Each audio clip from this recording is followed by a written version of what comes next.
Audiobook da Revista Espírita de 1861.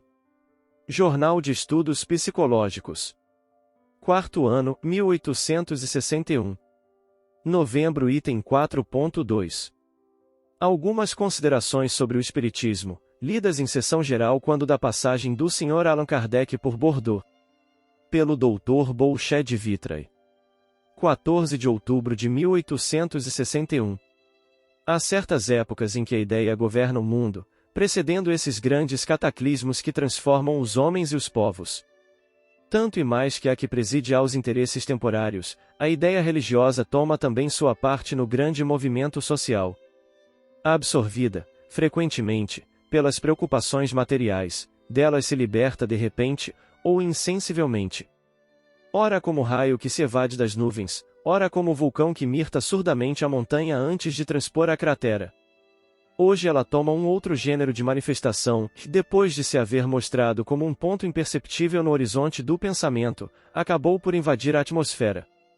O ar está impregnado, ela atravessa o espaço, fecunda as inteligências, prende o mundo inteiro em comoção, e não creais que empresto aqui a metáfora, a expressão da realidade, não. É um fenômeno do qual se tem consciência e que se traduz dificilmente pela palavra. É como um fluido que nos comprime de todas as partes, é alguma coisa de vaga e de indeterminada da qual cada um sente a influência, da qual o cérebro está impregnado, que dele se liberta, frequentemente, como por intuição, raramente como um pensamento formulado explicitamente. A ideia religiosa, dizemos espírita, toma seu lugar no balcão do negociante, no consultório do médico, no estudo do advogado e do procurador judicial, na oficina do operário, nos campos e nas casernas. O nome de nosso grande, de nosso querido missionário espírita, está em todas as bocas, como sua imagem está em todos os nossos corações, e todos os olhos estão fixados sobre este ponto culminante, digno intérprete dos ministros do Senhor. Esta ideia que percorre a imensidade, que superexcita todos os cérebros humanos, que existe mesmo, instintivamente, nos espíritos encarnados mais recalcitrantes, não seria a obra dessa multidão de inteligências que nos envolve, precedendo e facilitando os nossos trabalhos apostólicos?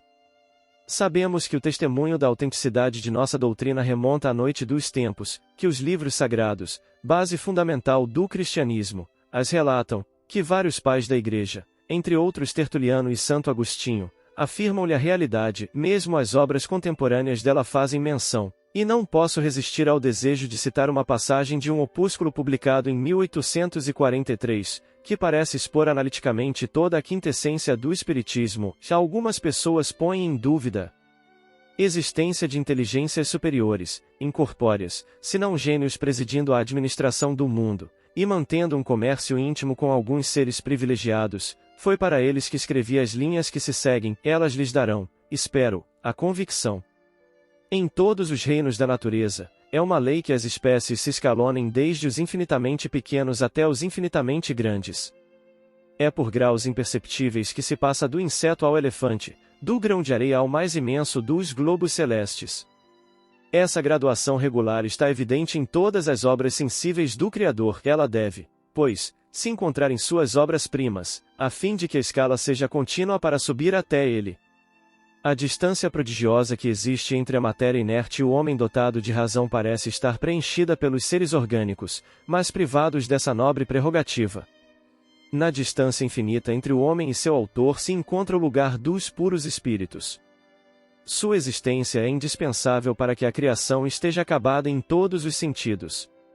Há, pois, também o mundo dos espíritos, cuja variedade é tão grande quanto a das estrelas que brilham no firmamento. Há também o universo das inteligências que pela sutileza, a prontidão e a extensão de sua penetração, se aproximam mais e mais da inteligência soberana. Seu desejo, já manifestado na organização do mundo visível, continua até a perfeita consumação no mundo invisível.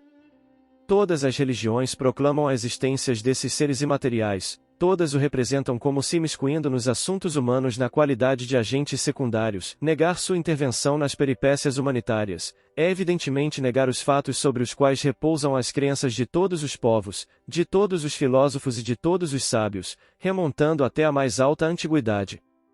Certamente aquele que traçou esse quadro era espírita do fundo da alma. A este esboço incompleto falta o dogma essencial da reencarnação, assim como as consequências morais que o ensino dos espíritos impõe aos adeptos do espiritismo. A doutrina espírita existia no estado de intuição nas inteligências e nos corações, e vós aparecestes, vós, Senhor, eleito de Deus, o Todo-Poderoso se apoiou sobre uma vasta erudição, sobre um espírito elevado e de uma retidão completa, uma mediunidade privilegiada. Todos os elementos das verdades eternas estavam disseminados no espaço, era preciso fixar a ciência, levar a convicção às consciências ainda indecisas, reunir todas as inspirações emanadas do Altíssimo, em um corpo substancial de doutrina, a obra caminhou, e o pólen escapado dessa antera intelectual produziu a fecundação. Vosso nome é a bandeira sob a qual nos alinharemos à porfia. Hoje vindes em ajuda destas crianças do Espiritismo, que não fazem senão balbuciar os rudimentos da ciência, mas que um grande número de espíritos, atentos e benevolentes, não desdenham favorecer com suas celestes inspirações. Já, e disso nos felicitamos, no meio desse congresso de inteligências dos dois mundos, as paixões mais se revoltam em torno da obra regeneradora, já o falso saber, o orgulho, o egoísmo e os interesses humanos se voltam contra o espiritismo em testemunho de seu poder, ao passo que o grande motor desse progresso ascensional para as regiões celestes, Deus, oculto atrás dessa nuvem de teorias odiosas e quiméricas, permanece calmo, e prossegue a sua obra. E a obra se realizou, e sobre todos os pontos do globo formam-se centros espíritas. Os moços abandonam suas ilusões da primeira idade, que lhes preparam tantas decepções para a época de sua maturidade, homens maduros aprendem a levar a existência a sério, velhos que usaram suas emoções nos atritos da vida, enchem esse vazio imenso com gozos mais reais que aqueles que os abandonam, e de todos esses elementos heterogêneos se formam ajuntamentos que raiam ao infinito. Nossa bela cidade não foi a última a participar desse movimento intelectual. Um desses homens de coração, de julgamento são, tomou a iniciativa. Seu apelo foi ouvido por inteligências que se harmonizam com a sua. Ao redor desse foco luminoso gravita um grande número de círculos espíritas.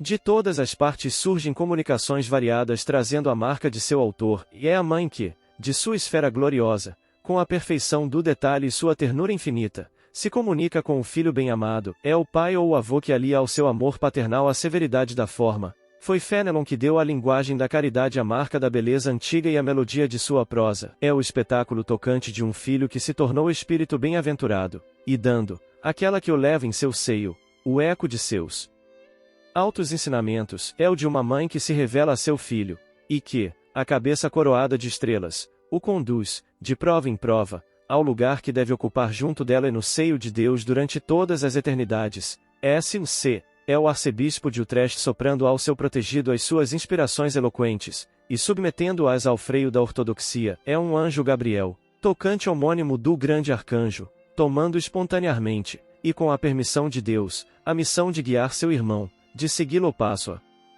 passo, aliando assim, seu espírito superior, ao amor fraternal, ao amor divino. São os puros espíritos, os santos, os arcanjos, que revestem suas sublimes instruções com a marca da divindade. São, enfim, manifestações físicas, depois das quais a dúvida não é mais senão um absurdo, se não for uma profanação. Depois de haver elevado os vossos olhares até os degraus superiores da escala dos seres, consenti, caros colegas, em abaixá-los até os degraus ínfimos, e os infinitamente pequenos vos fornecerão ainda ensinamentos. Há cerca 10 anos que as claridades do Espiritismo luziram aos meus olhos, mas era o Espiritismo no estado rudimentar, despojado de seus principais documentos e de sua tecnologia característica. Era um reflexo, alguns jatos de uma fina irradiação, e isso não era ainda a luz. Em lugar de pegar a pena e o lápis e obter, por esse meio assim simplificado, comunicações rápidas, recorreu-se à mesa pela tipologia ou escrita imediata. A mesa não era senão um apêndice da mão, mas esse modo de comunicação, em geral repulsivo aos espíritos superiores, mantinha-os, o mais frequentemente, à distância. Não tive, pois, senão mistificações, respostas triviais ou obscenas, e eu mesmo me afastava desses mistérios de além-túmulo, que se traduziam de um modo tão pouco conforme à minha expectativa, ou antes, que se apresentavam sob um aspecto que me espantava. Várias experimentações foram tentadas e chegaram a resultados análogos. E, Entretanto, essas aparentes decepções não eram senão provas temporárias que deveriam ter por consequência definitiva o arrebatamento de minhas convicções. Apesar de mim, o positivismo de meus estudos se prendera às minhas crenças filosóficas, mas eu era cético e não pirrônico, porque eu duvidava, pesaroso, e fazia vãos esforços para repelir o materialismo que invadira, por surpresa, minha alma e meu coração. Quanto os decretos de Deus são impenetráveis! Essa disposição moral serviu precisamente para a minha transformação.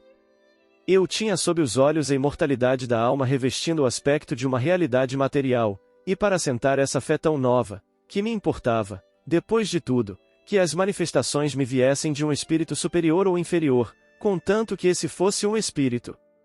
Eu não sabia bem que um corpo inerte, tal como a mesa, pode ser um instrumento, mas não a causa de uma manifestação inteligente, que esta não entrava por nada na esfera de minhas ideias, e que todas as teorias fluídicas são impotentes para explicá-las. Eu tinha, pois, sacudido essas tendências materialistas, contra as quais lutei sem sucesso, com uma energia desesperada, e explorei francamente essas regiões intelectuais que somente entrevira. Não era a demonofobia do Sr. de Mirville a impressão profunda que havia lançado em minha alma. Era preciso, por contrapartida de seu livro, esse tratado tão luminoso, tão substancial, tão pleno de verdades consoladoras, escrito sob o ditado de inteligências celestes por um espírito encarnado, mas um espírito de elite, ao qual, desde esse dia, foi revelada sua missão sobre a Terra. O reconhecimento me obriga hoje a inscrever sobre essa página o nome de um de meus bons amigos, que abriu meus olhos à luz, o do Sr. Holstein, distinto advogado, e sobretudo consciencioso, destinado a desempenhar um papel marcante nos fastos do Espiritismo. Devo esta homenagem passageira ao reconhecimento e à amizade. Certamente, se nesta solenidade, não temesse abusar do emprego do tempo, teria a citar numerosas comunicações de um interesse incontestável e, contudo, no meio desta atividade puramente intelectual acima de nossas relações incessantes com o mundo dos espíritos, sobrepor dois fatos que me parecem, por exceção, protestar contra o mutismo absoluto.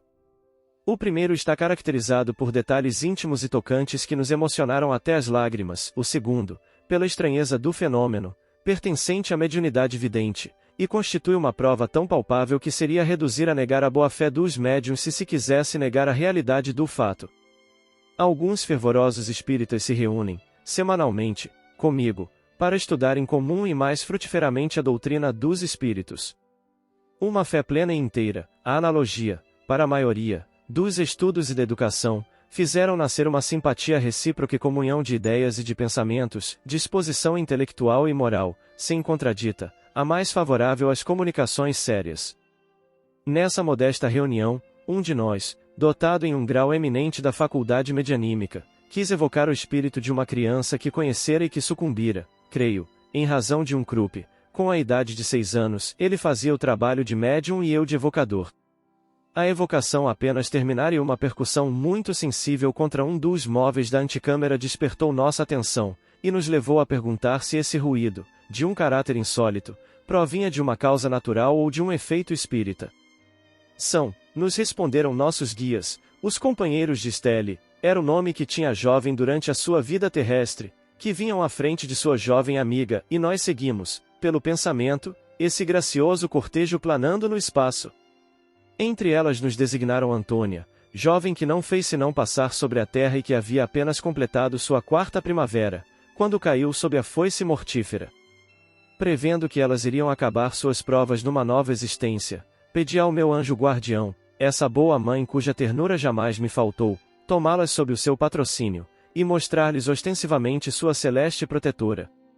A adesão não se fez esperar, mas Deus não lhe permitiu aparecer senão a uma delas, e ela escolheu Antônia. Que vês, minha pequena amiga? Exclamei evocando esta última. Oh! A bela senhora, ela está toda resplandecente de luzes. E que te disse essa bela senhora? Ela me disse, vem a mim, minha criança, eu te amo. Eis porque representei essa terna mãe com a cabeça coroada de estrelas. Se esta tocante anedota, pertencente ao mundo espírita, não vos parece senão o capítulo de um romance, é necessário renunciar a toda comunicação. O outro fato se pode resumir em duas palavras: estive com um de meus colegas em espiritismo, 11h30 nos surpreenderam no meio de preces que dirigíamos a Deus pelos espíritos sofredores, quando entrevi vagamente uma sombra partindo de um dos pontos de meu gabinete, descrevendo uma linha diagonal que se prolongou até o meu leito, situado na peça vizinha.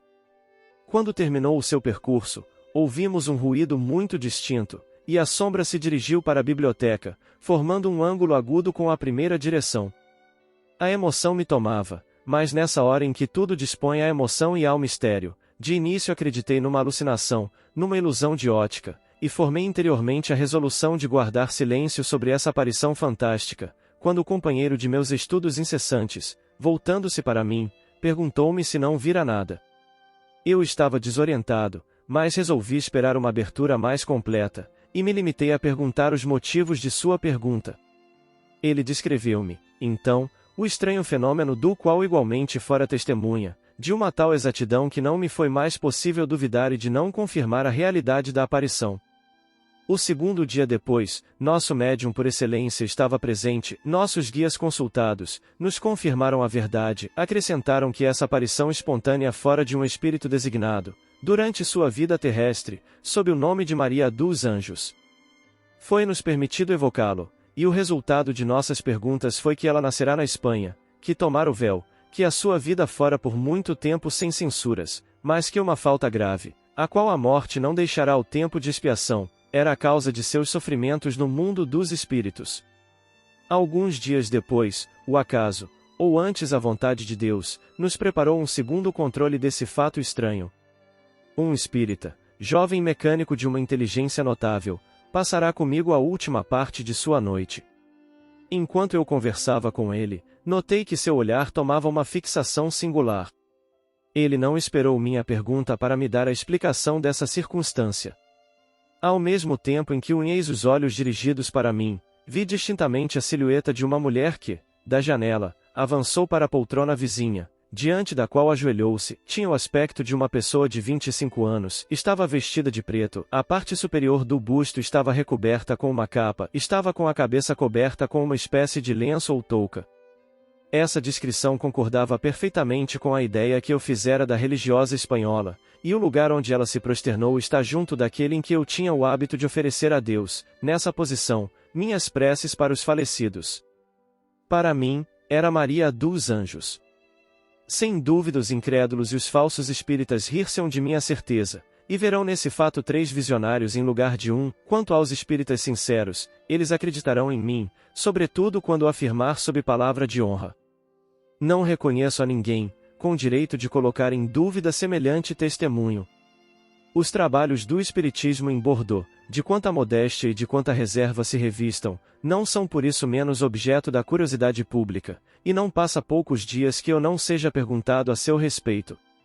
Todo profano maravilhado pelos fenômenos espíritas reclama com instância o favor de uma experimentação, a sua alma flutua entre sua própria dúvida e a convicção dos adeptos. Introduziu numa assembleia séria, numa reunião de espíritas, que supomos profundamente recolhidos, quer dizer, tendo uma disposição conveniente com a gravidade das circunstâncias, que se passará nele? O médium escrevente, traduzindo sob ditado as inspirações de um espírito superior, lhes fará aceitar como tais? Disso fiz a deplorável experiência: se a comunicação traz a marca da inspiração celeste, seu mérito será atribuído ao talento do médium; se o pensamento do mensageiro de Deus toma a tinta do meio por onde ele passa, parecerá, muito certamente, uma concepção toda humana.